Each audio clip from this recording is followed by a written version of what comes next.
Garden area na sad taani. Naday mi ani sa garden sa akong auntie since wala siya diri sa amua na siya sa laing lugar. So kami ang naatasan nga magsubay-subay sa iyang garden. So nanguha day mi ani og sili kay ubay-ubay naman pud ang hinog sa sili niya. Damo nang nanguha mi. Kauban ako akong mama. Hindot nta kay ni siya chili garlic sauce pero kay gamay ra man mo nang pangkuan na lang hindot siya kuan sa suka bitaw. Ubay-ubay jud siya og tanom diri sa iyang garden ay mga kamuti, mga gabi, kamanting, which is kaning kamanting diri ko ato nanguha atong sa previous bitaw nga video. Ihaning kamantingan diri, kamanting, kamuti. Lami kay ni kuan ni salad ning kamuti diri Kamuti juice ug uban pa. Daghan jud ka kuanan aning kamuti. So, which is good to our health yun siya.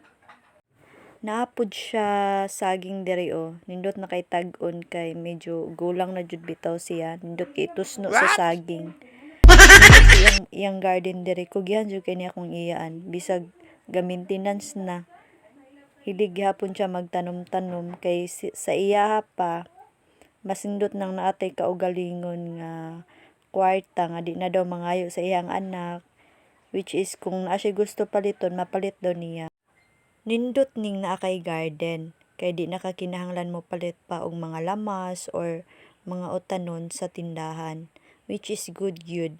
Kay makasave pug ka.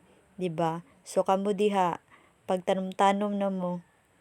Ako gagasugod na ko pero ang uban nga amang gitanom, wala jud siya nanuwo bitaw.